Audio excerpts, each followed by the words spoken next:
श्रुतिस्मृतिपुराणानाम् आलयं करुणालयं नमामि भगवत्पादं शङ्करं लोकशङ्करं शङ्करं शङ्कराचार्यं केशवं बादरायणं सूत्रभाष्यकृतौ वन्दे भगवन्तौ पुनः पुनः ईश्वरो गुरुरात्मेति मूर्तिभेदविभागिने व्योमवद्व्याप्तदेहाय दक्षिणामूर्तये नमः। ॐ सहना भवतु सहनौ भुनक्तु सह वीर्यं करवावहै तेजस्विनावधीतमस्तु मा विद्विषावहै। शान्ति शान्ति शान्तिः। ॐ पार्थाय प्रतिबोधितां भगवता नारायणेन स्वयं व्यासेन ग्रथितां पुराणमुनिना मध्ये महाभारतम् अद्वैतामृतवर्षिणीं भगवतीम् अष्टादशाध्यायिनीम् अम्ब त्वामनुसन्दधामि भगवद्गीते भवद्वेषिणी। यं ब्रह्मा वरुणेन्द्ररुद्रमरुतः स्तुन्वन्ति दिव्यैस्तवैः वेदैः साङ्गपदक्रमोपनिषदैः गायन्ति यं सामगाः ध्यानावस्थिततद्गतेन मनसा पश्यन्ति यं योगिनः यस्यान्तन्न विदुःसुरासुरगणाः देवाय तस्मै नमः देवाय तस्मै नमः। There is also a small prayer that Adi Shankara has composed. Little bit louder please, the mic. Adi Shankara has composed for the Bhashya itself. For the whole Bhashya, we will be learning it today. One more thing, I don't know if this camera is blocking the camera. Can you please adjust? Make it little taller or put it on this side.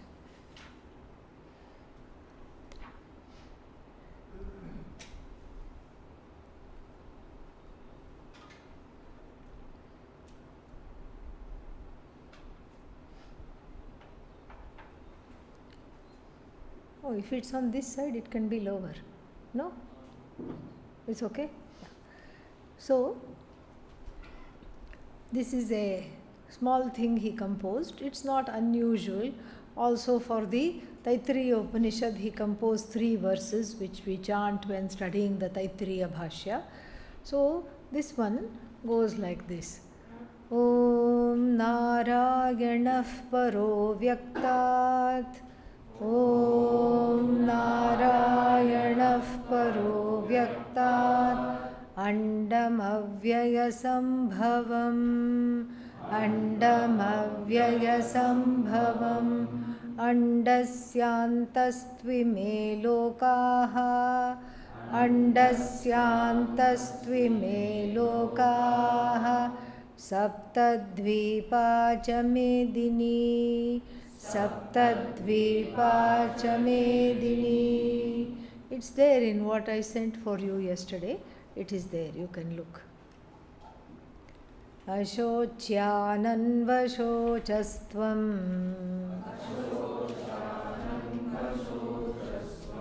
Prajñavadamscha bhashase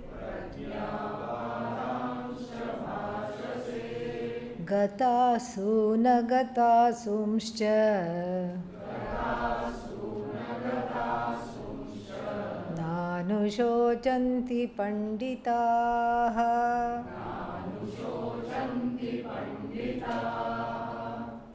Yes. And yesterday we saw the many ways in which this whole Bhashya, he says, he has a Bhashya for introducing the entire Bhagavad Gita. We saw that, the two lifestyles, etc. We saw that in detail. Now he has a Bhashya introducing the 11th verse, and that what Bhagavan is intending to teach, what is the commitment of the Bhagavad Gita. And then to this end he has a Bhashya, an introductory Bhashya just where the Bhashya itself begins, not the Bhashya to the entire Gita that we have already seen. We have seen the introductory Bhashya, now we are seeing the Bhashya just before the teaching begins, and why this teaching is important. And he has a few points which have to do with quashing of the, what is it called, oppositional ways of thinking, which are called Purva Paksha, wrong thinking, wrong notions that are entrenched in the minds of, we say, our people who are enemies, who are inimical to us, but really speaking, who are the Purva Pakshis? Ourselves. These ideas, these wrong notions are embedded in us without even our knowledge. We think wrong things, and then we have, because of which we have very bad and wrong ideas and ideologies. Because of this, what happens is we make many mistakes.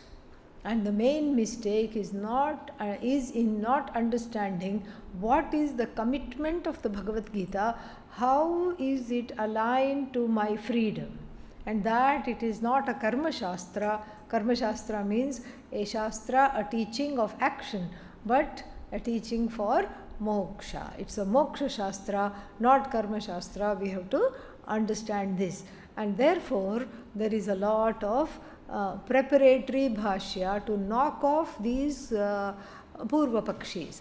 The Purva Pakshis are 2 in number here, and even though they sound a little bit alike, they have some slight difference.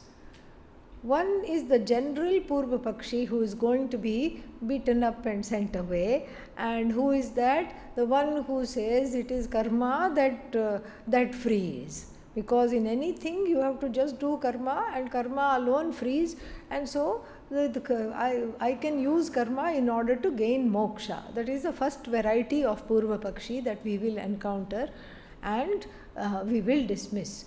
And then the second variety of the objecting fellow is this person who was very famous in Adi Shankara's time, and alas, their descendants have now descended upon us, because it's a very long living Purva Paksha, a long living objection, which is, why we have to be so exclusive? Why only jnanam?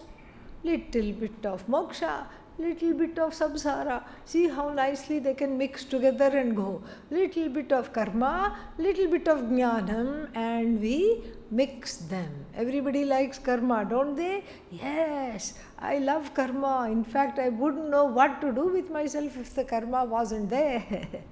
Okay, so the karma helps. Karma helps, jnanam helps. Why do you have to be such a fanatic and say only jnanam, only jnanam, only jnanam?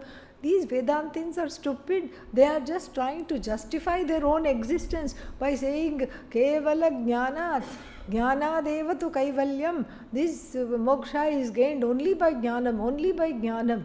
They make holes in our ears by keeping on saying jnanam, jnanam, jnanam, eating jnanam, sitting jnanam, sleeping jnanam, waking up jnanam, here a jnanam, there a jnanam, everywhere jnanam, jnanam. But Bhagavan has given us hands and legs. And then besides, let's come to a compromise. See, even pushed to the corner, what do you say? You also say that the karma is an auxiliary means for preparing for knowledge. Don't you say that?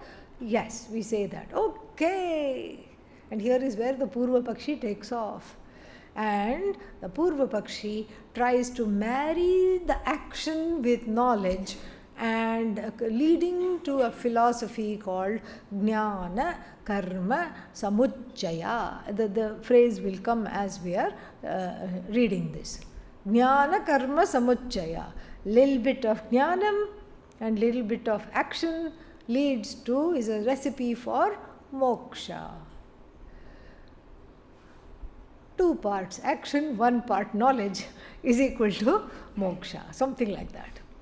So Adi Shankara finds them plainly annoying. Yeah, there is no way around it. He finds them extremely annoying, and he gives some very detailed reasons why they should. This Jnana Karma Samuchaya philosophy is not at all a philosophy, it's a wrong notion, and why it must not be entertained. He quashes them like one would a mosquito before going on to the to understanding the verse. So we will be seeing only the highlights of that, number 1. And number 2, when I read the Sanskrit, don't get intimidated. Listen to it. Even if you don't understand it, listen to it, because everything is translated, and whatever is not translated, I will explain. So not to worry about that.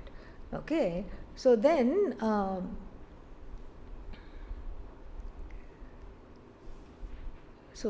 where did we stop? I'm trying to think.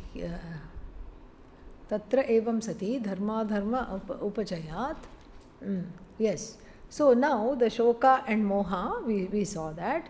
And this, all living beings are under the spell of grief and delusion. And then what does it make them do? They abandon their dharma and go off to someone else's dharma, just like Arjuna wanted to become what? A sannyasi.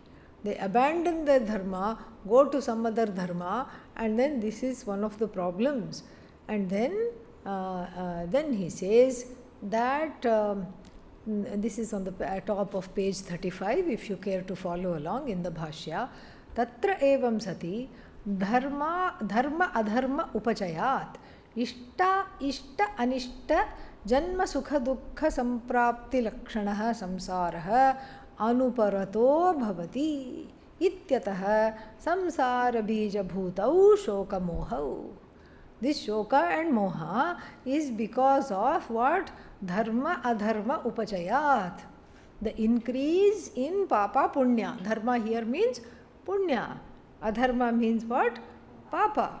So the action and the results are conflated here. So the results of good actions that are in keeping with dharma will be called dharma here, punya, and adharma is actions done keeping with adharma, which is called papa, is also called here as adharma. Upachaya means increasing. Apachaya means decreasing. So upachaya, burgeoning, the burgeoning of karma phala, what does it lead to? More shoka, more moha, more lives, and more samsara. And then what happens? Therefore, this shoka and moha are the seeds out of which the samsara tree grows. This is his contention. And then he says that this is where he starts this whole knowledge thing. Tayoho cha, tayoho means kayoho, of these two, tayoho cha, sarva karma sannyasa purvakat atmajnanat na anyatah nivrittihi iti. So of these two, what is that? Shoka and moha. These two tendencies cannot be stopped, cannot be overcome other than by this surefire method, which has part A and part B. What is part A? Sarva karma sannyasa. Renounce everything. This is part A. And then give up everything And then part B is what? Go to a teacher and study this Atma Jnanam. And the Atma Jnanam, the Sannyasa Purvakat means this Atma Jnanam, the one who is pursuing Atma Jnanam must become somebody who is like a sannyasi or close to that in Vairagya. So basically he is talking Vairagya. Even if you don't take up the dress and a lifestyle of a sannyasi, you stop business as usual. And what was business as usual? Business as usual means you are keeping on doing things and keeping on getting results of action. This is business as usual. And until there is uparama, stoppage of that, knowledge will not come to you. You can kiss the knowledge goodbye if you are going along life exactly how you were going along life, and then adding a little bit of topping, icing called Brahmavidya. Inside what is there? Festering shoka, moha, and then addiction to action and results of action, and you are covering it up by putting some icing on the cake. Inside the icing is a festering, rotten mass of confusion. Over that you are putting icing on the cake and then putting the cherry on top. Cherry is Brahma Moksha and the icing is Brahma Jnanam, and then you think that this is going to transform you, whereas the rot is from within. And your assumptions have to be examined. You have to examine the assumptions, and what the assumptions themselves are wrong. So you are here on a wrong footing, you are not ready to change anything. You're not ready to question your lifestyle. You're not ready to give up anything at all that is inconducive to pursuing this knowledge. And then what do you want to do? You want moksha. How is this possible? This is not possible at all. There is a big disconnect over here. Adi Shankara says, so the only way to gain this knowledge is that Sarva Karma Sannyasa Purvakat. Purvakat means preceded by Vairagya. Vairagya of what? Action and their results. First we have Vairagya towards the results of action, that is Karma Yoga, having Vairagya towards the result of action. After that you grow into having Vairagya for the action itself, because the desires go down, they are better and better managed. And so Atma Jnanat, this Atma Jnanam alone is the antidote to ignorance. Na anyataha nivrittihi. Freedom is not possible by any other way. The cessation of shoka and moha, in other words samsara, is not possible by any other means than taking to a life where one has questioned the action and results as being fulfilling to oneself, and then given that connection between action and result, and then proceeded to study Atma Jnanam. It's not possible. Therefore, what does he say? Sarvaloka anugrahartham tat upadidikshuhu sarvaloka anugrahartham arjunam nimitti kritya aha Bhagavan Vasudeva. So, Bhagavan Vasudeva, who is Bhagavan Vasudeva? Good, I'm glad everybody knows that. Otherwise, some other person is coming and teaching, don't think. Same, Bhagavan Krishna, Bhagavan Vasudeva, with the idea of teaching Upadidikshuhu. Upadidikshuhu means desirous of demonstrating, desirous of unfolding, desirous of showing. So, desirous of showing this, desirous of teaching this, what did Bhagavan do? Arjunam nimitti kritya, making Arjuna an excuse, a stand-in for the teaching. The teaching is not for Arjuna. Who is it for? All of us, not just for Arjuna. It is for all of us via Arjuna. Arjuna becomes the person through whom this teaching is communicated to everybody. Therefore, Arjuna becomes the reason for this knowledge, and there it is called nimitta. Nimitti kritya. It's a very nice pratyaya called chvi. where Arjuna was not the nimitta but has been made into the nimitta. So nimitti kritya. So nimitti kritya, making him into a means, an instrument of this knowledge. What happens? This knowledge is given. For what purpose? Sarvaloka anugrahaya. Sarvaloka anugrahaya means for all of humankind to benefit from this knowledge. Anugrahaya, to bless humankind with this knowledge. The teaching starting with Ashocyan Anvashochastvam. Where is Ashocyan Anvashochastvam? In the Moola Grantha. Okay? Yeah. So that is why this teaching has been imparted. So this should have been enough. But then he suddenly remembers he has all these Purva Pakshis here, and so he tackles them one by one. First is the general variety. So the general variety he polishes them off here.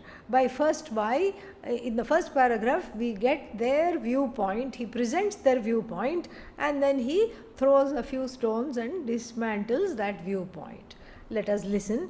Tatra kechid ahuhu. Some people tell. What do they tell?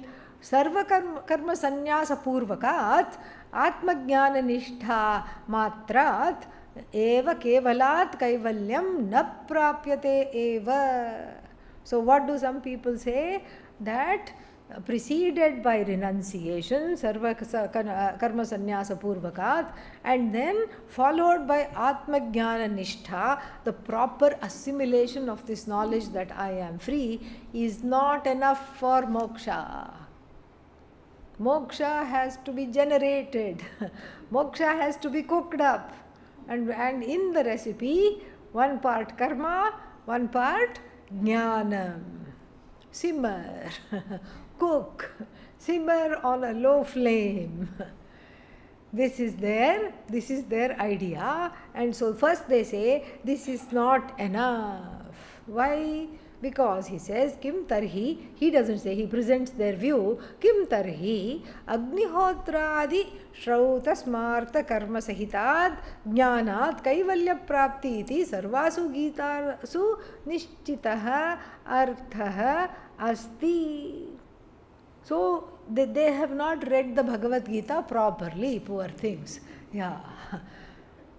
They have studied it, but they have studied it with putting glasses of karma on it. Because if you are a karmatha means given to karma.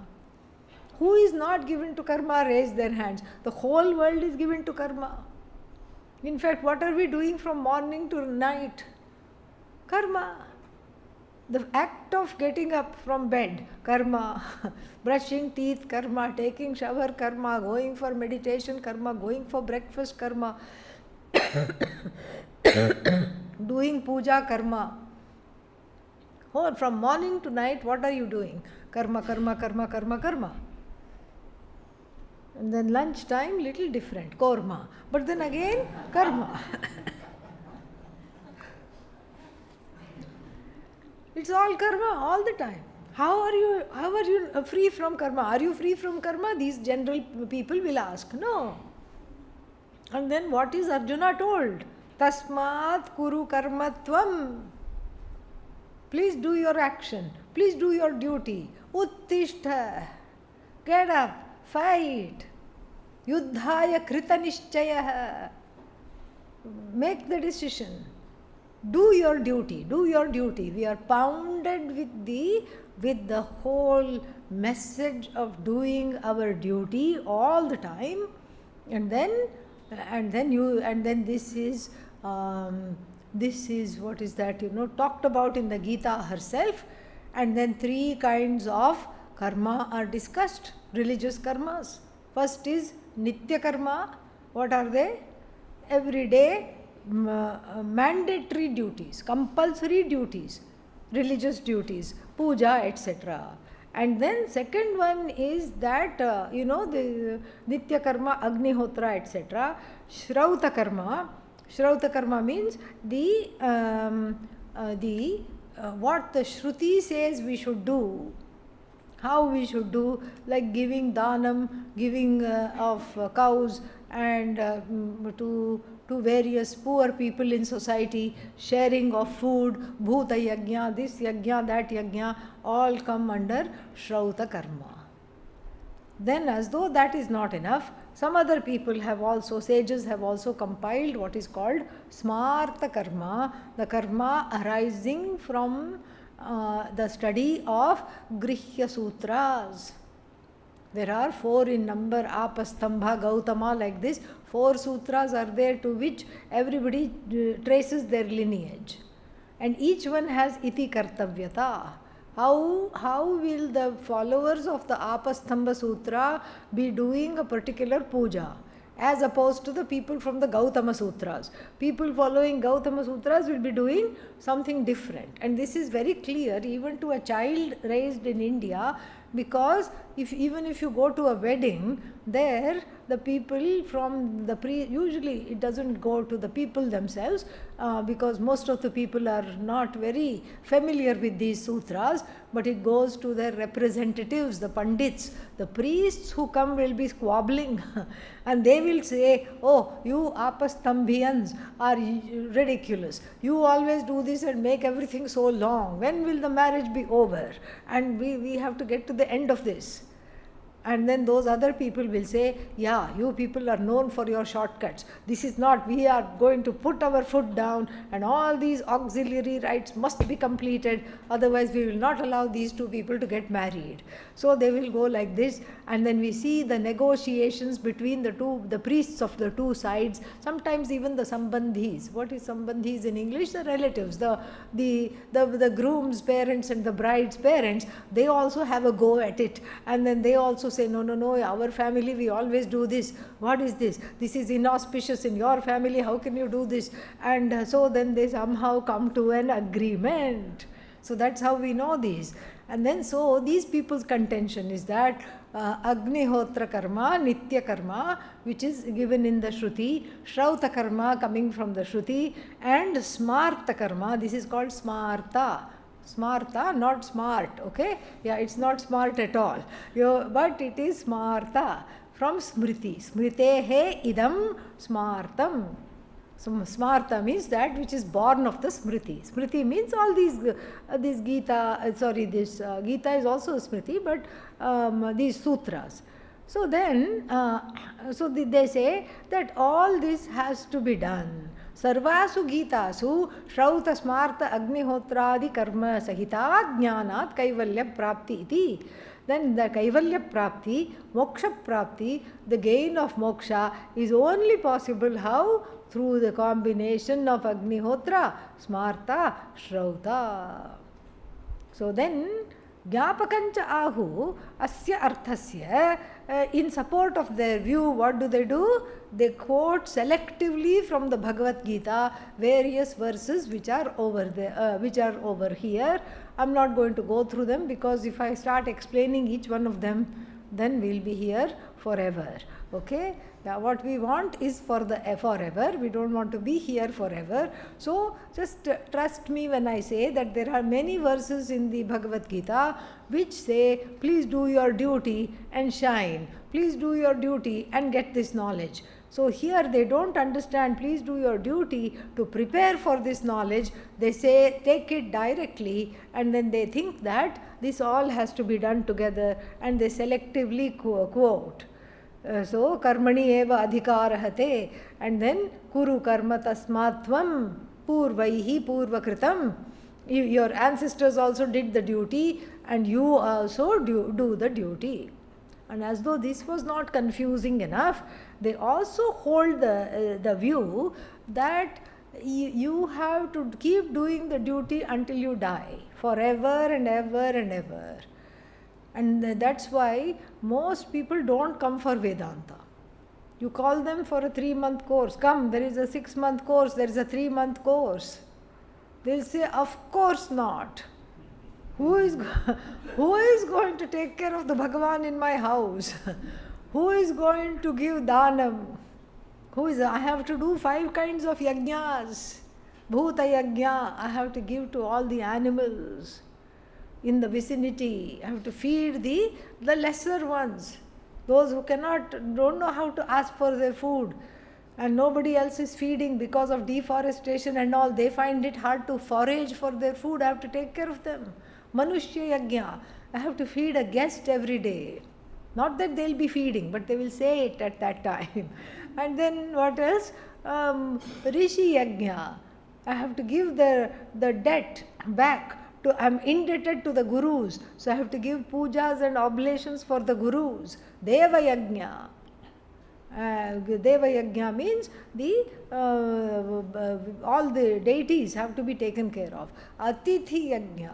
I have to take care of guests and all these things. So like this, they will give the excuse, and they will say that this is not as important lifelong.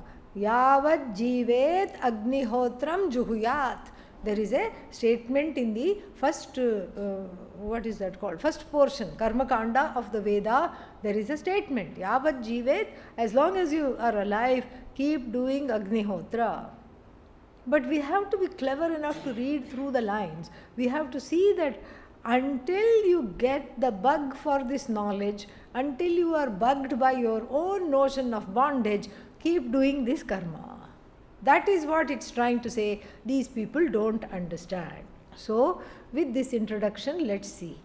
Himsadi yuktatvat vaidikam karma adharmaya iti iyamapi ashankana karya katham kshatram karma yuddha lakshanam guru bhratra putradi himsa lakshanam atyanta kruramapi swadharmah iti kritva na adharmaya tat karane tat swadharmam kirtincha hitva papam avapsyasi iti bruvata yavat jivadi shruti choditanam pashvadi himsa lakshananam cha karmanam prag eva adharmatvam iti sunishchitam uktam bhavati iti. So these people also hold the view that even though there are Vedic rites which involve violence, it is not sinful. Like even the act of fighting. The Kshatriya people are supposed to be fighting, and so even though one is cruel to their own teachers, like Arjuna was worried about killing the teachers, Guru, teacher, Bhratra, brothers, cousins, etc., Putra, all these things, even though you are doing that, you have to do it because it is your karma. And then because the Lord himself has warned, Bhagavata, by the Lord it has been warned. What has been warned? That you have to perform Vedic rites throughout. Yavat jivet agnihotram juhuyat. The whole quote is not given. Yavat jivadi shruti. See here on page 36 in the second last line of that long paragraph. Yavat jivadi shruti choditana, meaning those people who are following this Shruti. What is the Shruti? Yavat jivet agnihotram juhuyat. So then, so the Lord said, do not give up the fight, do your duties, even if it involves killing of animals, etc. You have to keep doing the duties. And then, so therefore what? He says, Bhagavan refutes this general idea that you have to do karma till you die, and whatever is your swadharma you keep doing, and then you don't grow out of this swadharma at all. There is no place for human purushartha. What is purushartha? Your own pursuit. There is no place for this in the scheme of things. Where is the purushartha? What purushartha? You have been given a recipe from morning to night, keep doing karma, today Agnihotra, and tomorrow Agnihotra, day after tomorrow Agnihotra, and then you just die. That's all happens. The whole time you keep doing it. There is no self-growth possible. There is no possibility of questioning for what reason am I doing all this karma. and then I'm doing this karma for karma phala. Maybe I don't want this karma phala. Maybe I'm not satisfied with this karma phala, because when this karma phala comes, what happens? I find that it is finite. There is no place for creativity. The buddhi is drugged with the Agnihotra. That's all it is. Agnihotradi karma and Swadharma karma, whatever it is, Shrauta karma, Smarta karma, Laukika karma, Vaidika karma, all these karmas, whether they are religious or mundane works and sacred works, all these actions, one is bound to action. And this we see even today. If you give up action, there is anxiety and panic. That's why you cannot sit down quietly with yourself even for 5 minutes, because the orientation of the human being is to action. When I'm acting, when I'm doing something constantly, I feel kind of comforted and I feel purposeful in life, as though my living, my very life is justified if I'm doing something. So therefore, this tendency, even though it is universal, is wrong. Adi Shankara will say that even more pronouncedly later, in the later chapters, we'll see that. But this tendency itself is wrong. Why is the tendency wrong? The tendency is wrong because what is moksha? Moksha is learning to be happy with oneself without any props. That is moksha. And we know it is possible. Why? Because in sleep, what action are you doing? None. Or is anybody sad in sleep? Nobody is sad in sleep. Everybody is totally happy in sleep. That's why you don't want to get up. Even after the alarm rings, you put the snooze button, 5 more minutes, 5 more minutes, 5 more minutes. Because you are having a good time. That's why you don't want the sleep experience to ever come to an end. That is one's nature. Even when one is not asleep, that is one's nature. In the waking state, some paishachya vritti takes over. Pishacha means some demonic vritti. Like one is as though possessed. And this possession by what? This relentless addiction to action and results of action is one's undoing. It was already earlier pointed out that this is the connection to shoka and moha. Shoka and moha come out of this wrong understanding of action and result of action.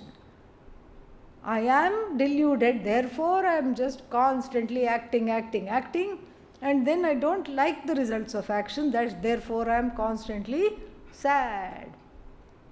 And to remove the sadness, I engage in more actions and then I become more sad.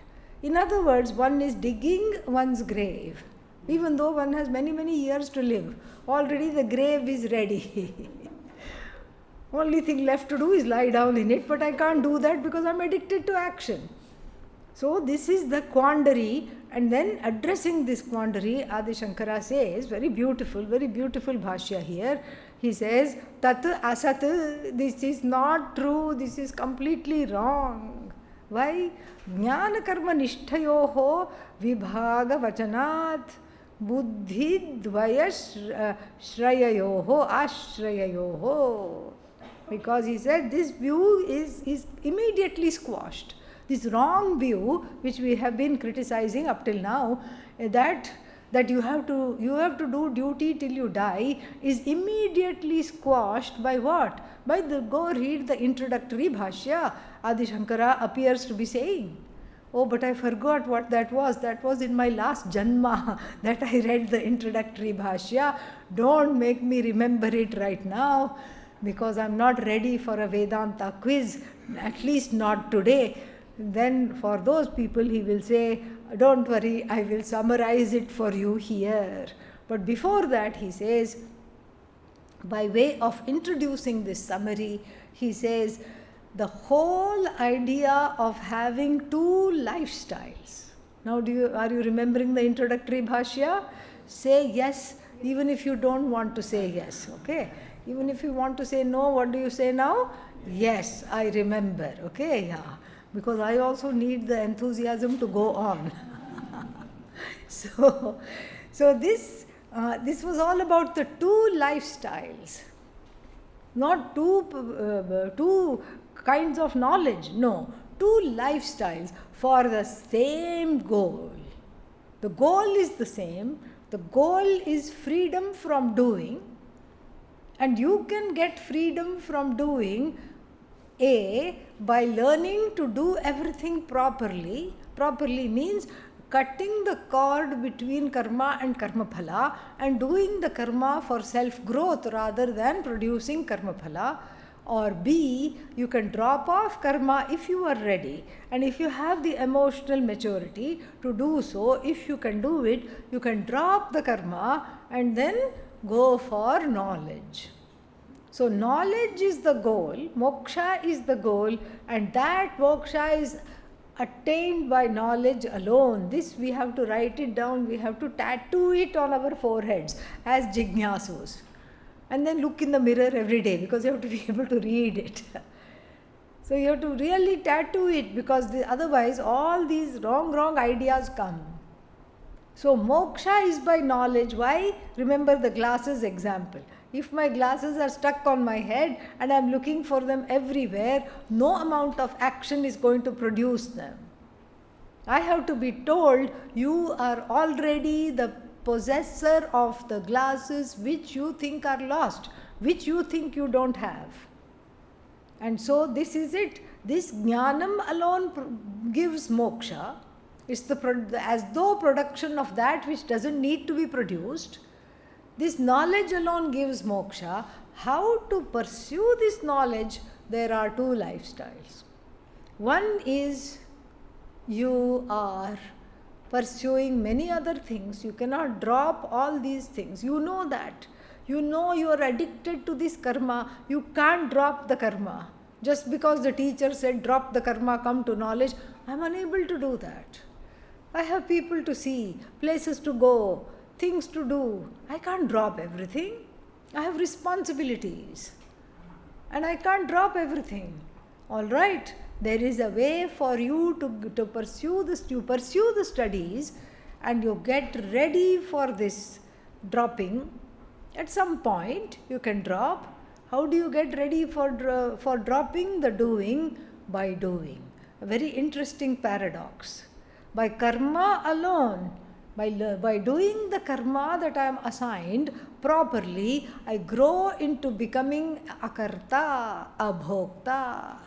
I am not a karta. This understanding that I am not a doer comes by right relationship with action and right relationship with the result of action. These two things cannot be compromised. What is the right relationship to action? I see it as worshipful. I see it as a form of prayer. I keep praying and I see this action as a form of prayer. Every action is a prayer, and so I become as a result a worshipful being. Then again, after this we have to see that the result of action that comes as a result because of the actions that I am doing cannot be ordered on a plate, just like going to a restaurant and saying 2 idlis, 2 dosas and 2 vadas, please bring. There you can say what you want. You look in the menu, an on-demand order you place, exactly what you ordered will come. But that's not how it works in the matter of action and result of action. Why? A very annoying fact. I do not have a say over the result of action. What? Then why am I keeping on acting? You tell me. You tell me why I am keeping on acting, even though I am not in charge of producing the results of action. In fact, I don't know how to produce the results of action. That portfolio Bhagavan has snatched from my grubby paws. I don't produce the results of action. I can only act. I have the free will to act. Act I can, and then I hope, fingers, nose, eyes and toes crossed, I hope that whatever I want will come. But I can't produce it. Why? The famous verse in the Bhagavad Gita says what? Karmani eva adhikarahate ma phaleshu kadachana. Only with regard to action you have the right. You have agency. You can do action. But you are not the giver of the results of action to yourself. You are not the producer of the results of action. Therefore what? Ma karma phala hetuhu bhuhu. What is bhuhu? Do not think yourself to be an agent of the result of action. Otherwise you will be going boo-hoo. That's why it says boo-hoo. So you will be crying. Mate sangaha astu akarmani. So don't go to both the extremes. Don't think, if I am not the agent of the results of action, I should stop acting altogether, I am on strike. Because even that's an action, correct? That you are on strike is what? An action. I refuse to participate in these little games given by Bhagavan. That refusal is an action. I am going to sit quietly. Sitting is an action. I am going to go to sleep. Sleeping is an action. I am going to pout and be all sullen about it. That's also an action. And so therefore, Mate sangaha astu, may you not have the penchant for not participating in action. So what the only option you have is growing as a result of your action by cutting the cord between the action and the result, because I do not produce the result, and so I have to be worshipful when I act, and then I have to be worshipful in receiving the results of action, because the results of action come from Bhagavan. So this has to be understood. Otherwise, Bhagavan would not have made this, would have not made these two kinds of paths, two distinctions. Ashocyan ityadina bhagavata yavat swadharmam api chavekshya iti etadantena granthena yat paramartha tattva nirupanam kritam tat sankhyam. Then Adi Shankara, not the Lord, gives a beautiful definition of these two paths. One is called Sankhya. Sankhya, Tat Sankhyam. This path which is called Sankhya, what it is? Yavat swadharmamapi chavekshya iti etadantena granthena yat paramartha tattva nirupadam kritam. So these two distinct paths, the analysis of the self as non-separate from Paramatma, starting with this 11th verse of the second chapter, all the way to the 30th verse of the second chapter, is called Sankhya, the teaching. Samyak khyayate iti Sankhya. Not to be confused about the darshana called Sankhya. This is nothing to do with Sankhya, and then next he is going to talk about yoga. There are also 6 darshanas, so one of them is called Sankhya, the other one is yoga. Please do not mix that up. That has nothing to do here. Sankhya, samyak khyayate, that which is praised very well. Sankhya means knowledge. The path of knowledge is called Sankhya. And the followers of that path are called Sankhyaha. They are also called Sankhyas. Jnana yogena Sankhyanam, he is going to say in the 3rd chapter. So therefore Sankhya is the path. Sankhya is also the follower of the path. What is this path? Burn your boats, get to the other side of the river, burn the boat so that you are not tempted to go back, and burn the bridges, and then just stay with the teaching. Do not leave the teaching, stay with the teaching, and then that's what you are doing all day long, is studying, getting rid of doubts, doing mananam, doing nididhyasanam, and doing some seva. That's all you are doing all day long. Oh, that sounds like the 3 months course. Yes, welcome. Okay, so that's what you're doing all the day long. This is a slice of Sankhya, a 3-month long slice of Sankhya. This is like the appetizer. A little small baby idli with some seasoning on it on the head of a toothpick. This is what they'll give. Or a little piece of pineapple and a little small piece of paneer or cheese impaled on a toothpick. They will give that. And you're not supposed to eat 50 of them. No. You eat a little bit to whet the appetite, and the whole idea is to want more. That's the idea. This is called Sankhya. Its followers are also called what? Sankhyaha. And so he also tells us, very beautiful, what is its name? He makes the chapter, he divides the chapter from the 11th verse up to the 30th verse is the Nirupanam, the unfoldment of the nature of the I as free of sorrow, free of strife, as exactly how I want to be. And this unfoldment is called Sankhya. And the followers of the people who only go with this Nirupanam do not act at all. They are also called Sankhya. So Tadvishaya Buddhi means the people who are oriented towards that. And then what do? Atmanah Janma Shad Vikriya Abhavat Akarta Atma iti Prakaranartha Nirupanat Ya Jayate Sa Sankhya Buddhi. So that which is produced as a result of the teaching that the Atma is free of the 6 kinds of vikaras, modifications. What are the 6 vikaras? Jayate is born, and then Asti survives birth, Vardhate grows up, Viparinamate blossoms, itself becomes capable of reproduction. Up till now it's sounding wonderful. Apakshiyate becomes weak, tired, dull. And then bye-bye, tata, bye-bye, vinashyati.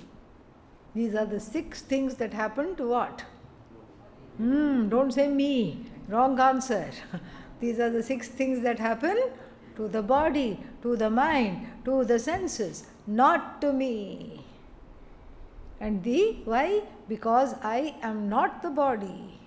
And what is this Atma? I discover the Atma to be Akarta. And that Buddhi here means orientation.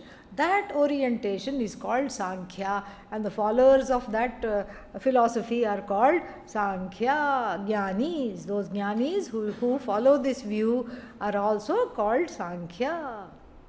Etasyaha buddhehe janmanah prak, before the dawn of this Sankhya Buddhi, what happened? Atmanah dehadi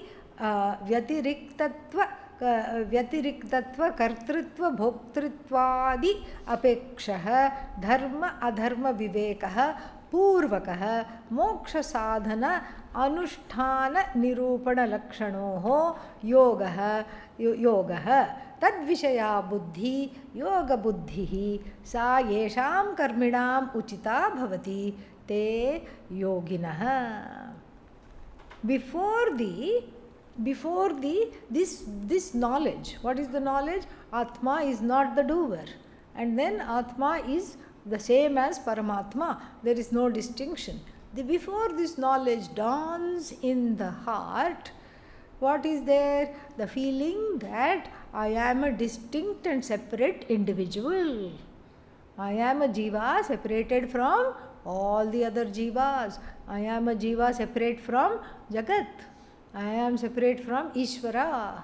This 3-fold alienation is there. Jiva, Jagat, Ishvara, I am separated from.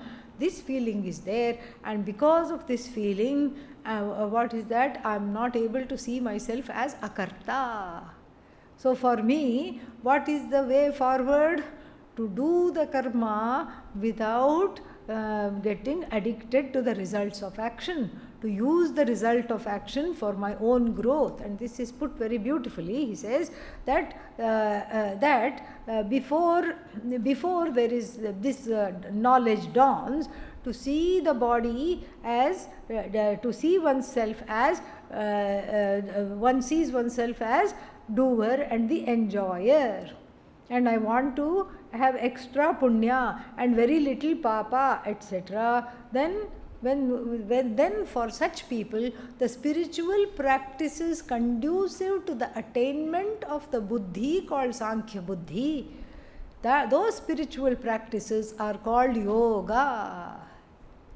So what are the spiritual practices? Converting the karma phala, the result of action, into what?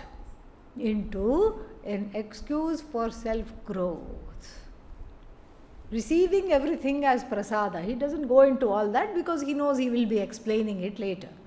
So receiving everything as prasada, converting everything to to understanding of myself as the person who is preparing for this knowledge, that is called yoga.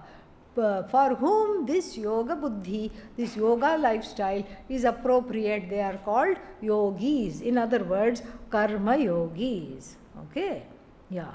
Further, tatha cha bhagavata vibhakte dve buddhi nirdishte. So the two divisions were already made by Bhagavan, because he says in the second chapter, forgot which verse it is, but 39th verse, they have given that also. So in the 39th verse he says, Esha te abhihita sankhye buddhir yoge tu imam shrinu. Please see, I have instructed you in the path of knowledge, and then now I am going to tell you about how to prepare for this knowledge. तयोः च सांख्य बुद्धि आश्रयां ज्ञान योगेन निष्ठा सांख्यानां विभक्ता वक्ष्यति पुरा वेदात्मना मया प्रोक्ता इति. So in chapter 3, the practice of jnana yoga assigned to the sannyasis is talked about in detail, and then he talks about how he means, not Adi Shankara here, Bhagavan talks about how these distinctions have been made, and then he talks about that in chapter 3. Therefore vakshyati, he will tell. एवं सांख्य बुद्धि योग बुद्धिं च आश्रित्य द्वे निष्ठे विभक्ते भगवता एव उक्ते ज्ञानकर्मणोः कर्तृत्व अकर्तृत्व एकत्व अनेकत्व बुद्धि आश्रययोः एकपुरुषाश्रयत्व असंभवं पश्यता. So why these two distinctions were made? Finally, Adi Shankara posits that these two distinctions were made because these two lifestyles called paths are not able to be inhabited at the same time by the same person. Can you imagine doing two at the same time? No. Full time I am studying, also full time I am working. How is that possible? Not possible at all. Not possible. And by the same person, you cannot follow Jnana Yoga and Karma Yoga at the same time. One has to go in favor of the other because both are completely distinct from one another, like even darkness and light. Can light and darkness inhabit the same place at the same time? No.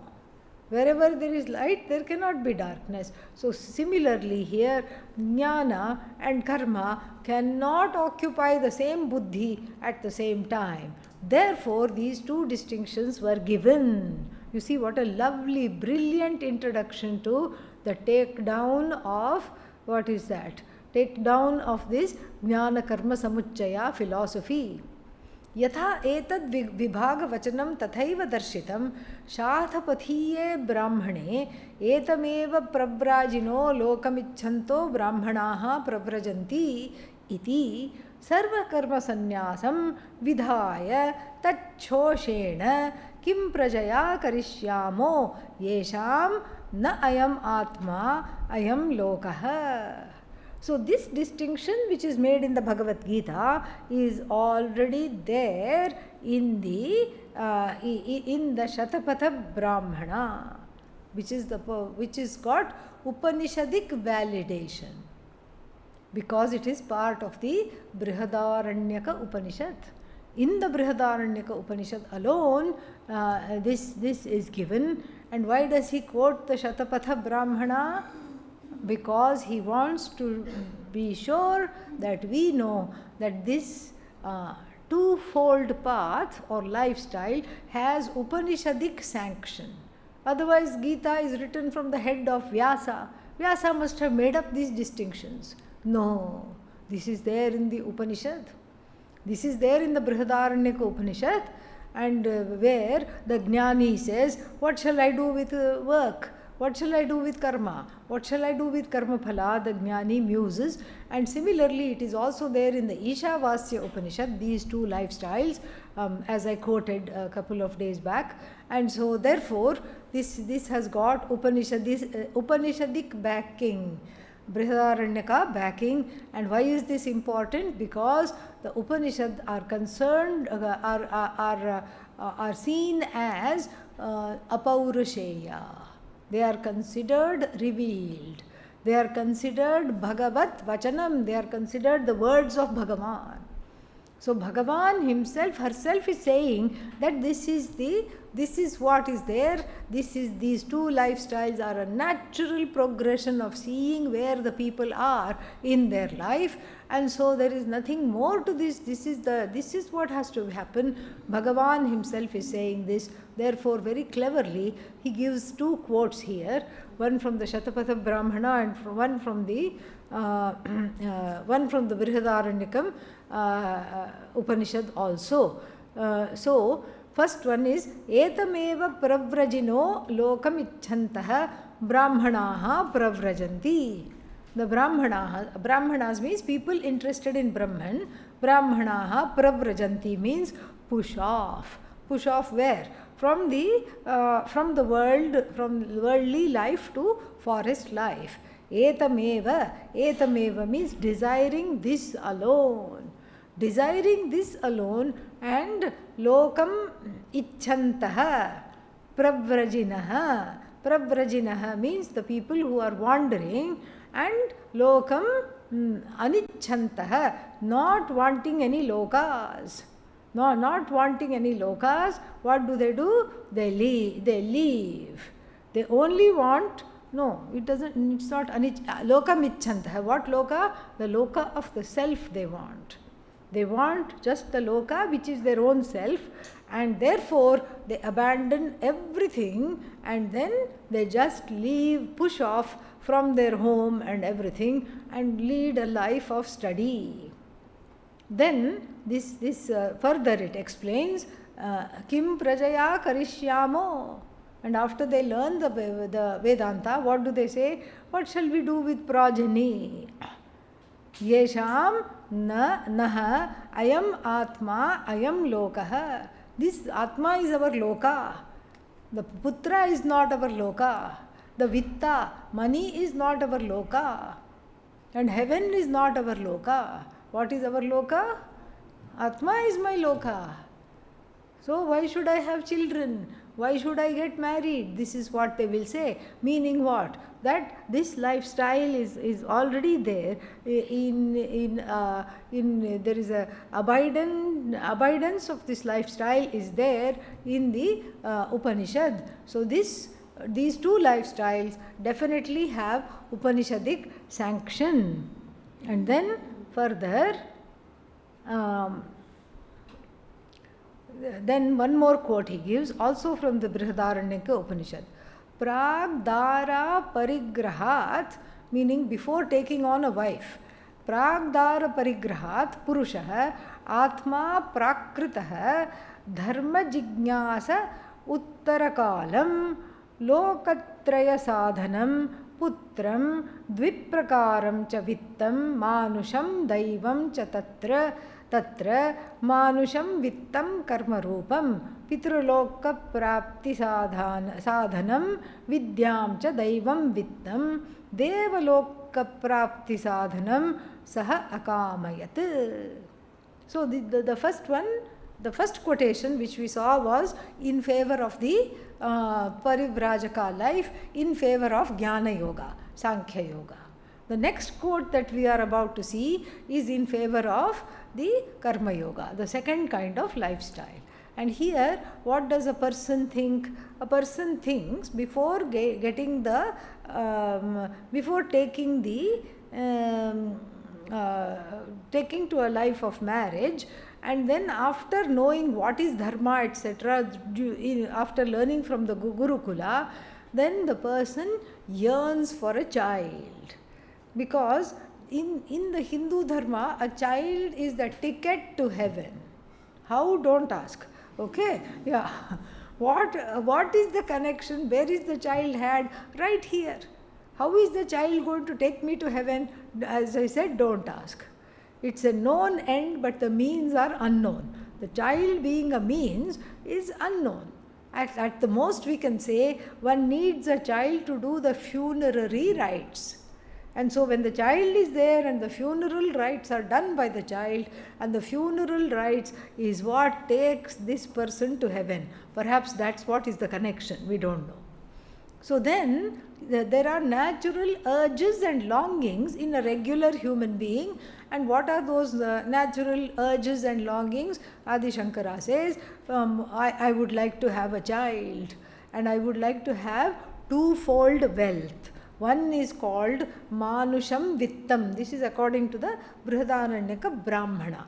Okay. So Manusham Vittam means, no need to translate, Vittam is wealth. Manusham Vittam means a kind of wealth gained by performance of various rituals, etc. And then that is the one that, that leads me to various lokas. And then Daivam Vittam. And other kinds of wealth due to performance of other kinds of rituals, because of which I gain certain what is that, better life in the next realm, and celestial births. Let me be born as Yama, Indra, etc. All this is there, and there is a natural urge to gain that. There is a natural urge to want all this. There are natural desires, and to fulfill these desires in a grown-up fashion by converting the desires into prayer itself is called yoga, karma yoga here. More we'll see later. Om Purnamadav Purnamidam Purnat Purnamudachyate Purnasya Purnamadaya Purnamevavashishyate. Om Shantish Harihi Om Shri Gurubhyo Namaha Harihi Om.